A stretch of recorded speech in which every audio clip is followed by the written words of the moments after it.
Welcome to episode 755, Richard Rainwater, The Art of the Deal, Billionaire from Texas. This is an outline of episode 755. There are two reasons we study Richard Rainwater. First, he's one of the most famous deal maker of all time. Second, my friend, Burning My Leather, recommended him. Let us meet Richard Rainwater, who was then Chief Investment Advisor for the Bass family. Gerald, it's been a great 10, 12, 15 years. I forgot how much time it's been. We were young guys. We're a little older now. I've turned 50 recently, and it's not so bad. I know this is a big moment for you in your life.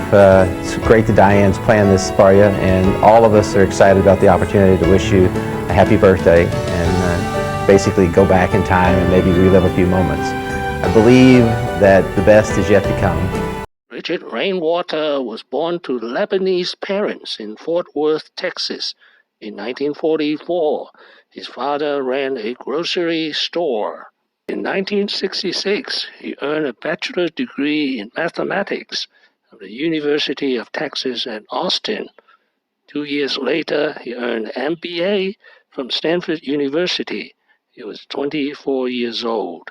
His first job after graduation was at Goldman Sachs, where he worked 2 years.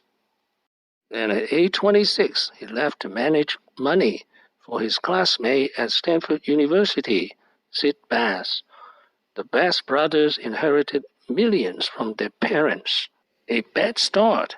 In 1970, Rainwater started by losing $5 million quickly for the Bass brothers. It was amazing he did not get fired.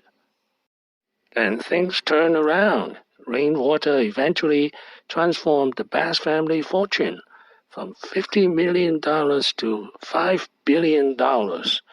And in the process, he amassed $100 million for himself. In 1986, he was 42 years old. His most famous investment in 1984, on behalf of the Bass family, Rainwater invested $478 million in Walt Disney Company, and he also hired Michael Eisner to turn the company around. His second most famous investment, and this time all by himself. In 1988, Rainwater partnered with Rick Scott, and each put up $125,000 in working capital in their new company, Columbia Hospital Corporation. Now his second marriage in 1991 at the age of 47. Darla Moore, South Carolina native and business leader for the state and nation.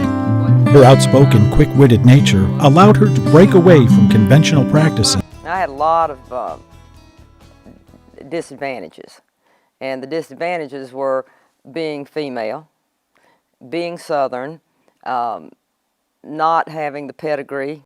The couple moved to Manhattan, New York, and made a lot more money together. Darla Moore is the first woman to have a business school named after her, the Darla Moore School of Business at the University of South Carolina.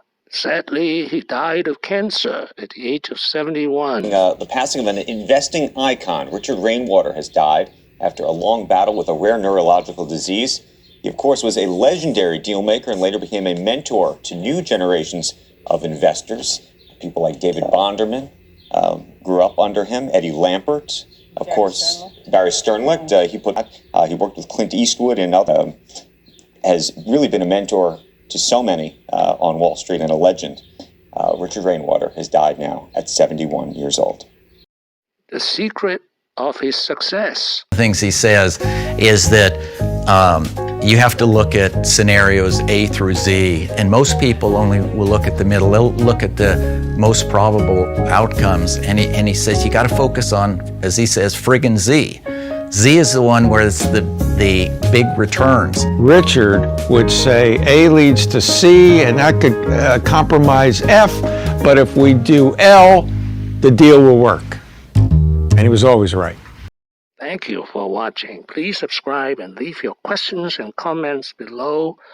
My next video will be Richard Rainwater, 9 Lessons. Wishing everyone peace and prosperity.